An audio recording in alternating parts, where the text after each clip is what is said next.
Can Lamar Jackson and the Baltimore Ravens end the Cinderella run for CJ Stroud and the Houston Texans? We'll talk about that and so much more coming up next year on Locked On Ravens. You are Locked On Ravens, your daily Baltimore Ravens podcast, part of the Locked On Podcast Network, your team every day.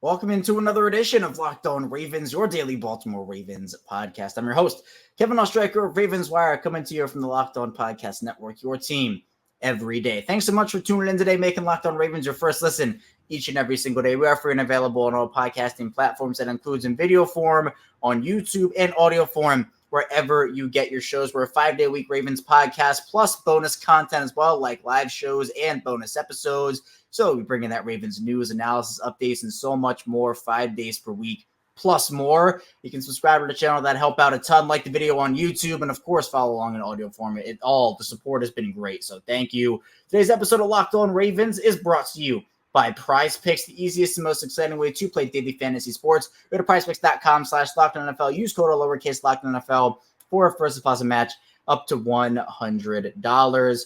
Here on Locked On Ravens today, crossover Thursday. We're back. Obviously, we did not have one last week because the Ravens had a bye week, but with Baltimore playing Houston, those Texans, Coty Davis of Locked On Texans will be joining us to talk about this team. We'll do biggest storylines, key matchups, predictions, get the Houston side of things, which I always think is important to get the opponent side of things in this. So CJ Stroud and that defense, Will Anderson, John Grenard, plenty of storylines and matchups and predictions to talk about. Let's get into it now. Coty, this game I think is going to be a good one. You got Houston coming back to Baltimore after week one, a rematch. 25-9, the Ravens won first time around, but as I've been saying all week, I'm sure you've been saying it too, Ravens and the Texans, two very different teams since all the way back then in week one.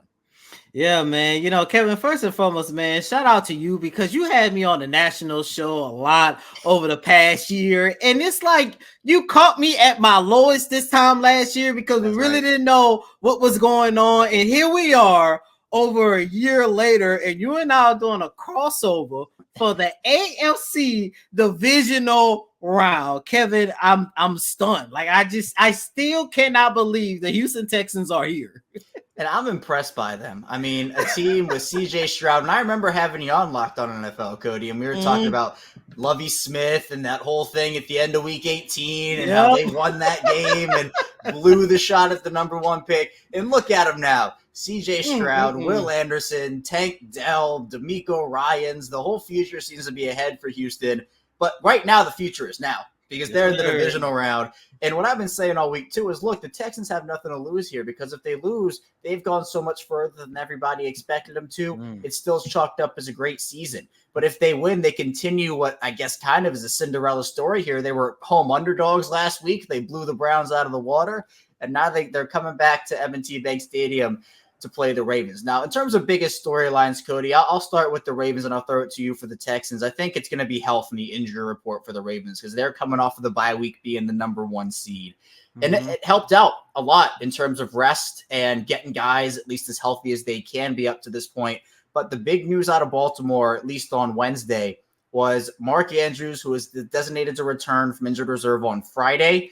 He practiced in full on Wednesday, and he's been on injured reserve ever since the Cincinnati game back in week 10, I think that was, week 11, and he had a cracked fibia. He had ligament damage in his ankle. That's usually some sort of a season-ending injury or multiple-month injury, and there was not any certainty he'd be back for the playoffs, but it's looking more and more like Andrews could be back for this divisional round matchup. Now, nothing is guaranteed, right? You got to see how he feels on Saturday, and, maybe he doesn't feel good enough. He said if he can help the team, he feels good enough to help the team, he'll be out there. But if not, he's not going to be. Now, even if he doesn't play, Isaiah Likely has stepped up for them in a big way, but you see guys like Zay Flowers, who had to miss the Steelers game. They rested him. He's back to practicing in full. The one injury to look out for the Ravens is Marlon Humphrey, who hasn't practiced on both Tuesday and Wednesday at the time of this recording. His status is trending downward as we look ahead to the divisional round on Saturday. He'd be the biggest loss for the Ravens. Now, their secondary still has playmakers in it like Brandon Stevens, Kyle Hamilton, etc. But Humphrey, no doubt, even though he's missed some games this season, would definitely be a big loss. So injuries, the storyline, seems like I've been saying that for the past 4 seasons with the Ravens, but it's been a lot better this season, at least in terms of the training staff and getting guys back. Seems like everything's aligning for them for the most part. But what about in Houston, Coty? What's the big storyline? How to contain and stop Lamar Jackson. Plain and simple. And look, and it kind of goes hand in hand with the Texans injury report as well. I know some people might look at the Texans injury report. And of course, the 2 biggest names that had stand out were guys who did not practice or were limited in practice were Will Anderson Jr. and Jonathan Grenard. But look, Ravens fans, do not get your hopes up too much. They have been low managing those 2 guys because towards the end of the season, both of those guys, Will Anderson against the New York Jets went down with an ankle injury. Then a week later in the Christmas Eve loss against the Cleveland Browns, Jonathan Grenard had went down with an ankle injury. So they basically been low managing both of those guys in practice, but they are definitely expected to play on Saturday, which means when you take a look at this defense, especially the defensive front, the one thing that Coach DeMeco Ryans, defensive coordinator Matt Burke have been talking a lot about is how do you contain Lamar Jackson?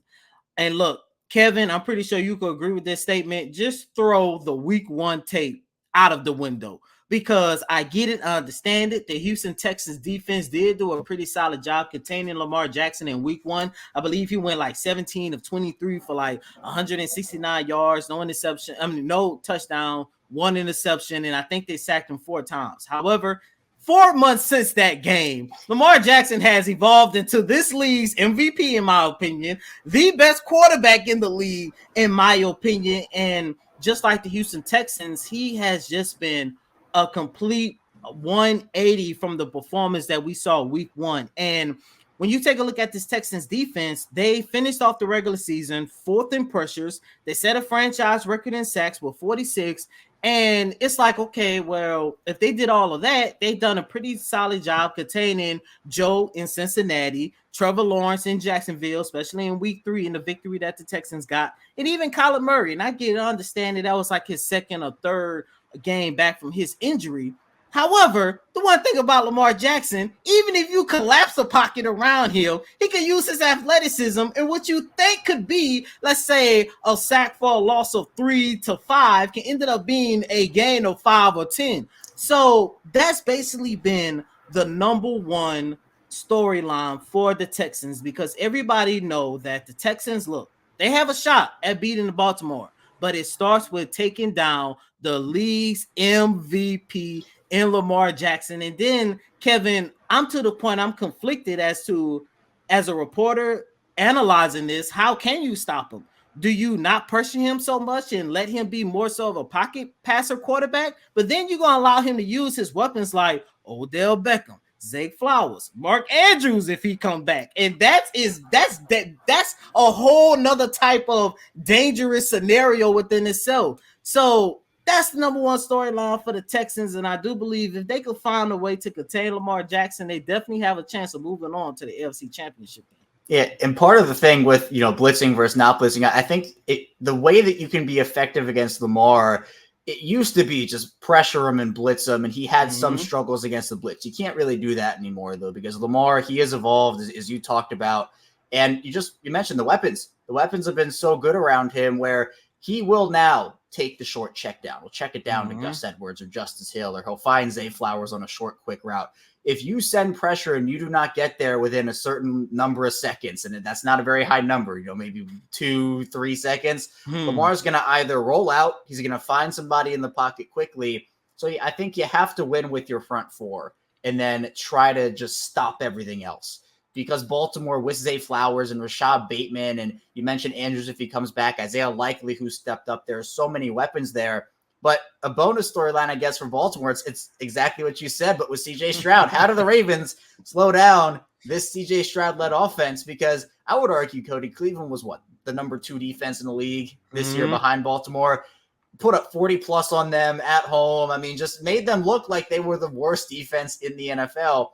He's my pick for Offensive Rookie of the Year. I know everybody's saying, is it Puka? Is it CJ? I think it's CJ. I mean, I 100% think it's CJ here if you had to look from a whole NFL perspective. But this is somebody who's making elite level throws. And I mean, what quarterbacks right now are you taking over CJ Stroud? I think Not Lamar many. would be one. Mhm. Then you can make an argument CJ is playing the second best right now out of anybody. You know, maybe Allen, maybe Mahomes, but my pick is probably CJ Stroud, honestly. So look, with the way Nico Collins has been playing, he's stepped up big in the absence of Tank Dell and now Noah Brown, who's not going to be available for him. Dalton Schultz had a drop early in that Cleveland game, but he stepped up big too. But for CJ, he's processing it. And look, what we have to remember about week one is, again, with the two very different teams thing, that was the first game for the Ravens in that Todd Monken offense, you know, first game with Lamar and Odell, but that was CJ's first ever game in the NFL. And going up against that Ravens defense, which has historically succeeded and done a really good job at just rattling rookie quarterbacks and second-year quarterbacks, that's not an easy thing for any rookie quarterback to go up against. Plus, it was D'Amico Ryans, his first game as an NFL head coach. You mentioned we're now 4+ months away from that. So both teams are looking very different, and I'm excited to see how it pans out for both of them. And coming up, we'll be talking about some key matchups on both sides of the ball for both Houston and Baltimore as they get ready. Saturday, 4:30 p.m. Eastern time. They'll be taking on each other at M&T Bank Stadium. Stay tuned. We still have a lot to get to here on this crossover edition of both Locked On Ravens and Locked On Texans. First, this episode is sponsored by BetterHelp, and this next segment coming up here is brought to us by our sponsor, BetterHelp. And sometimes we all need an opportunity to get something off our chest, you know, big or small, certain things can really start to get you. It's important to let that out, especially to someone who's unbiased in your life. So today, I want to say how I really feel about something. You might even be thinking the same thing this week. It's about this Texans-Ravens divisional matchup. They're playing Saturday at 4:30. I think this game deserves the primetime spot. You have Lamar Jackson and CJ Stroud. I would argue from a best team in a league perspective, Baltimore has been better than San Francisco. They beat them, and I would rather see Lamar and CJ go up in primetime. I think that has the potential to be maybe the game of the divisional round. I would have put that Saturday at 8:20 instead of Saturday at 4:30, but doesn't matter when it is, honestly. You know, regardless, going to be a really good game between Baltimore and Houston. But, you know, some people, they have other things going on in their life other than what you might be thinking about your favorite sports team or anything like that. And therapy can be different for anyone. Most of us do have bigger problems than our favorite sports teams. It's important to get those things off your chest every once in a while. If you're thinking of starting therapy, give BetterHelp a try. It's entirely online, designed to be flexible and suited to your schedule. Visit BetterHelp.com/lockedon to get 10% off your first month. That's BetterHelp, HELP.com/lockedon. We're back. Our second segment, a divisional round crossover between Locked On Ravens and Locked On Texans. Kevin Ostreicher of Locked On Ravens, still talking with Coty Davis of Locked On Texans. And Coty, I'm interested to see some of these matchups across the board for both Houston and Baltimore. I'll throw it to you first since I took the first part of the first segment. Is there any one particular matchup that maybe out of all the other ones you're most excited to see? I'm going to start with the offensive side of the ball first. And I'm going to have to go with the Texans offensive line versus the Ravens front four. And you're talking about a front four that's basically at the top of the league. By the way, Jadeveon Clowney, man, I am so happy what he's been able to do in Baltimore. That was always one of my all-time favorite Texan players of all time. And it's good to see him thriving in Baltimore. But, I mean, the Ravens have one of, if not a top-rated defense, and it starts with the front four. And the one thing a lot of people have been so in awe and enamored about in terms of CJ's performance over these last couple of weeks, but especially more so in that wild card game against the Cleveland Browns, was how great he looked. You just said it. I mean, they put up 45 points, and I think about a good 32, I believe, came on the offensive side of the ball, given that Joe Flacco did throw not one but two pick sixes. But CJ Stroud still looked good. He looked so good. In fact, they set him in the fourth quarter because you didn't need him no more. However, the one thing that gets lost in the shuffle, how great the defense looked, how great Nico Collins looked, how good CJ has looked. The one thing that got lost in the shuffle a little bit was that offensive line. That offensive line played very well, especially Laramie Tunsil, making Myles Garrett being non-existent. I mean, you talking about a Cleveland Brown defense, like you mentioned. If they wasn't the number 2 rated defense, they might have the number 1 rated defense in the league.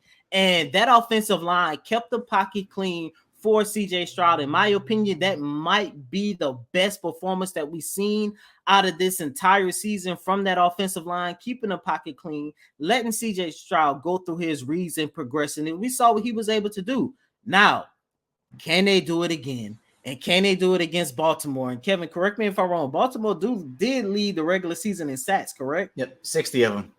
60. So that's saying a lot. So that's my number one matchup on the offensive side of the ball. What about you before I switch over to the defense? I think for me, if we're talking about Houston's offense, I think Houston's wide receivers versus Baltimore's corners, or Houston's pass catching weapons versus Baltimore's secondary, because we talked about how there's going to be no Tank Dell, no Noah Brown, and for the Ravens, possibly no Marlon Humphrey in this game. So we know Nico Collins has been balling out for the Texans. But I think for Baltimore's secondary, the key for them, if they want to stop and slow down Houston, is keep everything in front of them. Don't let Nico Collins beat you deep. We know Nico Collins can beat you deep.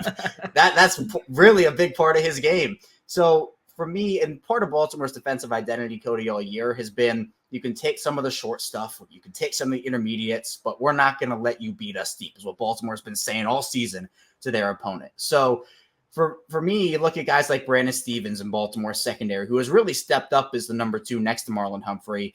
He would probably be matched up on Nico Collins if Humphrey isn't able to go. Kyle Hamilton is the do-it-all safety, all-pro in his second season. He can line up off the edge and blitz. He's a big enforcer in the run game, and his coverage skills are great too on running backs and tight ends. So maybe use a combination of him and Roquan Smith on a guy like Dalton Schultz or Brevin Jordan, for example. But then for me, it's just, if you're Baltimore, don't let Nico Collins beat you, because you know that he can.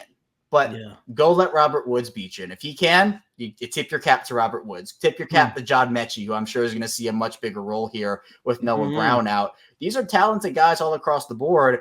But I do think that if you can eliminate some level of the Nico Collins production, I think Nico's still going to hit a couple big plays in this game. But if you can eliminate some level of threat from him and let the other guys beat you, you can live with that if you're the Ravens. But if you let Nico go for 150 and 2 touchdowns, that's their top guy. So I think that'd be a little disappointing for him. But I still think that CJ's going to hit a couple big plays. Lamar's going to hit a couple of big plays. And it should be an exciting game either way.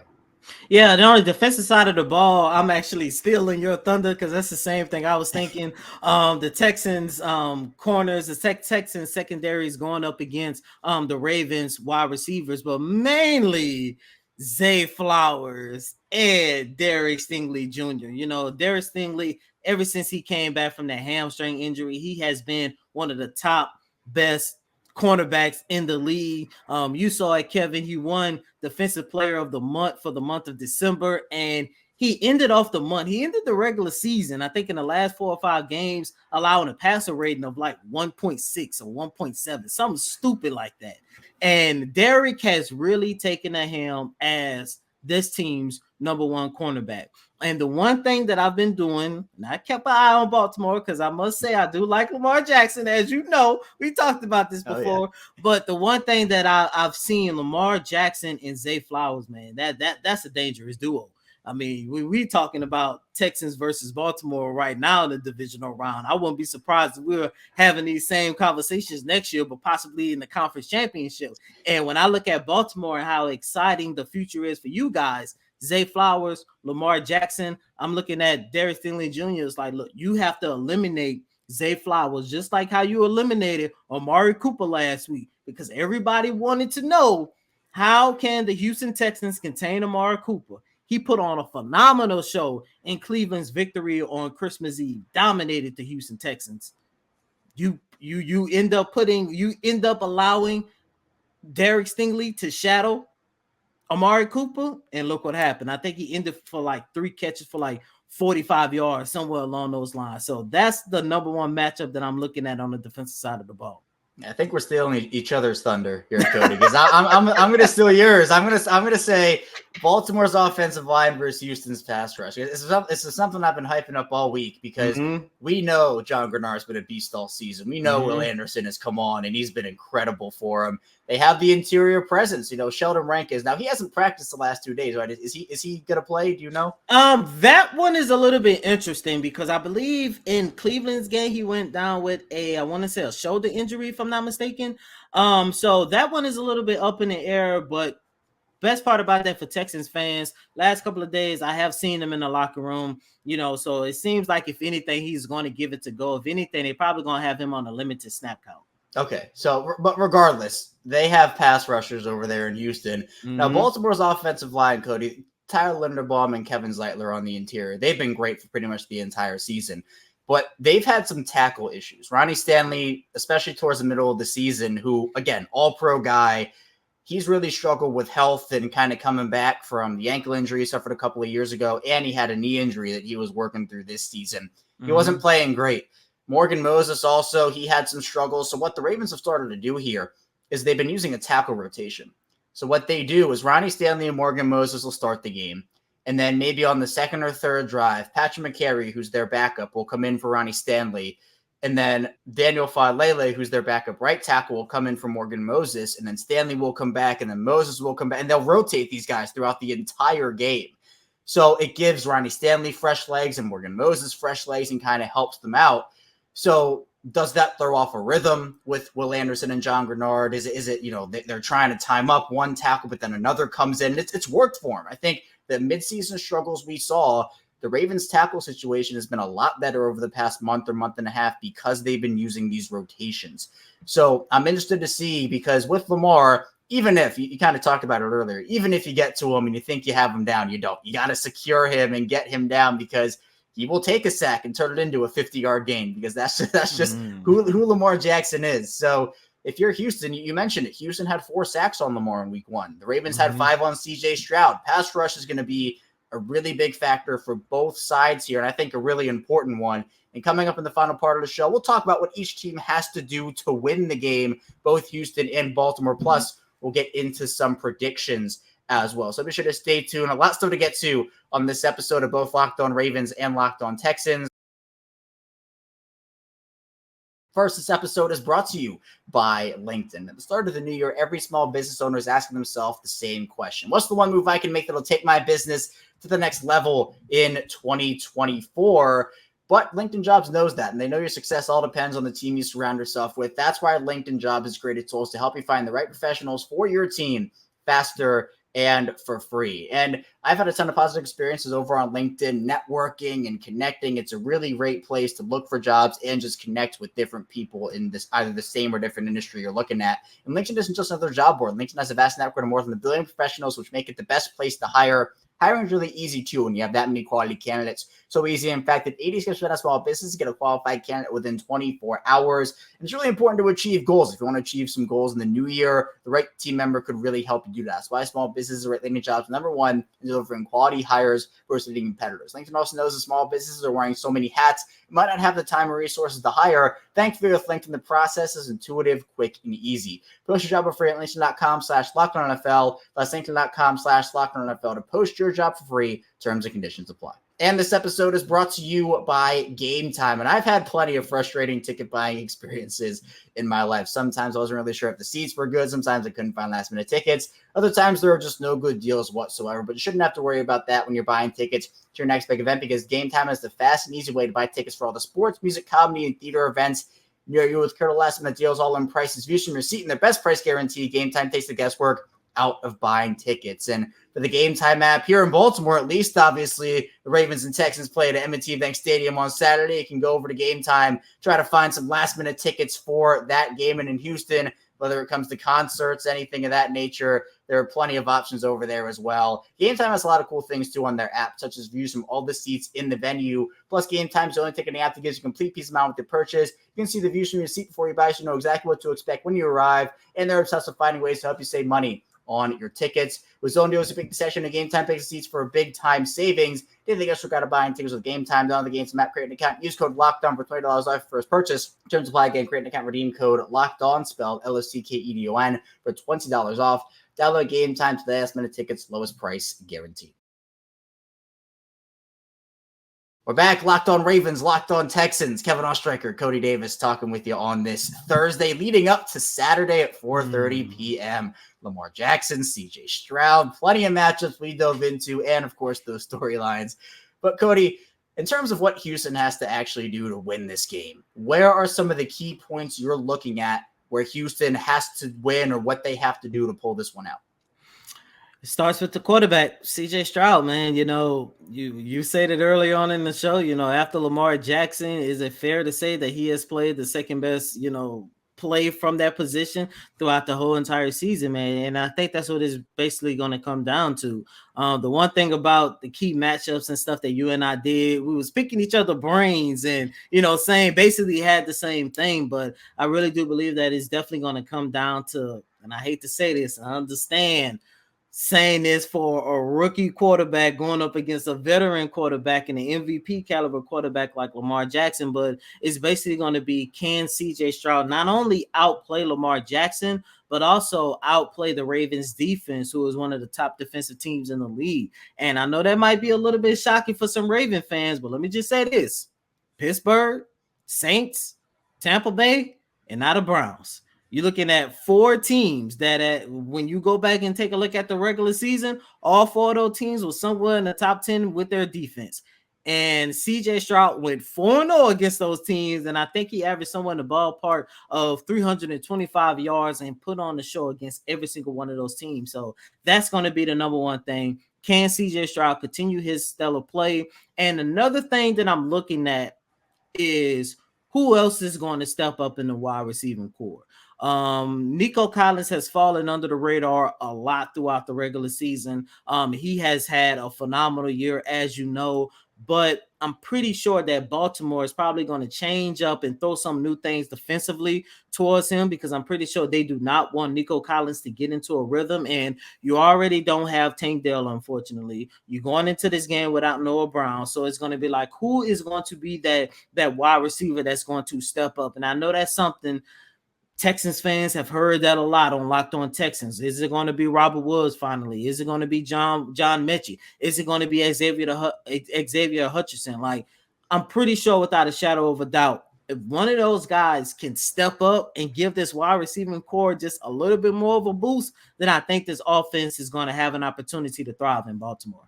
Yeah, for me, I think what the Ravens have to do in order to win this one is play the brand they've been playing the entire season and establish physicality early. We know Houston can be a physical team, but Baltimore, if they can get, the home crowd cooking a little bit, maybe just get out to a fast start, 14-3, 10-0. Baltimore, they haven't had to play from behind a lot this season. Not that they can't do it. They had a great win against the Rams coming out after their bye where they were down by 7 points here, 4 points there, 3 points there. They orchestrated that. But to me, I think that if Baltimore can establish their run game, Houston's been a good run defense for the entire season in terms of the stats. But with Gus Edwards, Justice Hill, seems like Dalvin Cook's going to get caught up to the active roster, and he might have a role in this game, a new signing from the Jets earlier in the season. I think that could be really key. And I think the turnovers are going to be really big for both teams, because a game like this, maybe it comes down to who throws the last interception, who has the last fumble, something like that. So I think a mistake-free game for the Ravens in terms of the turnovers and drops, just things like that, where early in the season, we saw the Ravens beat themselves with bad penalties, miscommunications, and drops, and all this turnovers. So to me, if you can play mistake-free and rattle CJ Stroud a little bit. Now, this is not that week 1 rookie. Again, this is not week 1 rookie CJ Stroud. CJ's not going to be rattled nearly as easily as that. But you mentioned it. Maybe throw some different defensive looks in there, see how he responds and adjust accordingly. Something the Ravens have done really well this season compared to the last couple of seasons has been in-game adjustments, halftime adjustments, and coming out. If one thing isn't working, if the Texans are picking this apart, Todd Monken, Mike McDonald, John Harbaugh, that coaching staff, I think, has been really on top of that this year. So I'm excited for it. I think it's going to be a really good game. Coty, how do you think it goes? Do you think Houston pulls off the upset, or do you think the Baltimore Ravens are going to be advancing to the championship game here? Man, look, Kevin, you know how I feel about Lamar. One of my favorite players in the game. And look, it's tough, and I think it's going to be a very close game. But going back to Saturday's game, after Christian Harris recorded the second consecutive pick six, the NRG Stadium played Journey's Don't Stop Believing. And everybody had their phone with the flashlight waving it, and they were singing, "Don't Stop Believing." Kevin, I'm going to take that advice, and I'm going to continue believing, because we didn't get this far for nothing. I'm going very close game, very physical game. Lamar Jackson, CJ Stroud, they're going to put on the show. But I have the Texans winning by a field goal, 27-24. And for the very first time in franchise history, the Texans will advance to the AFC Championship game. Man, I don't blame you. Houston's on fire right now. They are on fire. Keep you know believing. What? That support, man, they've gotten there with the belief of their fans, which I know has not been there a lot over the last, 10, really ever since the franchise. And basically, the belief started on Thanksgiving. That's how long it's been. New thing for Houston Texans fans, but you know what? There's a bright future there. For me, though, the Ravens have done nothing for me to pick against them. I mean, their offense has found its groove. Their defense has played lights out all season. It'll take a special type of team to go into Baltimore and beat the Ravens. Now, maybe the Texans are that team, right? It's any given Sunday, especially in the playoffs when literally anything can happen. But to me, I just think the way Lamar Jackson is locked in, the way Roquan Smith is locked in, the leadership that is there, and they've been talking all season there in Baltimore about how they want to win. Lamar wants this so badly, and his play has backed it up. He's going to be the MVP this season. I don't think there's any dispute in that. And what he's been able to do. And I just think that if the Ravens can hold the Texans to something like 17 points, now that's going to be tough because we know what this Houston offense has done. But if they can do something like that, the Ravens offense is kind of hitting their stride right now. So I'll pick Ravens.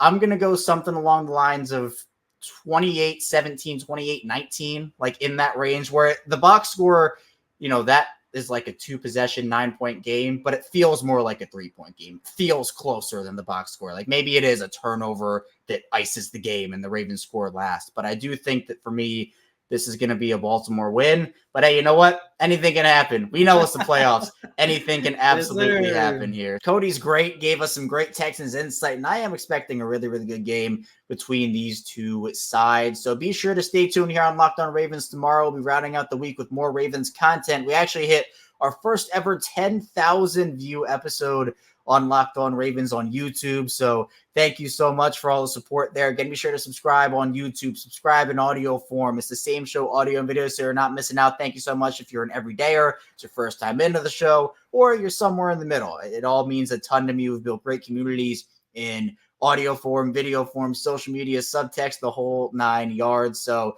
we're bringing you Ravens content, of course, throughout the Ravens playoff run, hopefully a long Super Bowl run. But of course, then once the offseason hits, hopefully after a Super Bowl win, we'll be with you there as well. So again, thank you so much for tuning in to Locked On Ravens today. That's all I have for you. Coming up tomorrow, more Ravens content. Stay tuned for that. I'll see you right back here tomorrow on Locked On Ravens.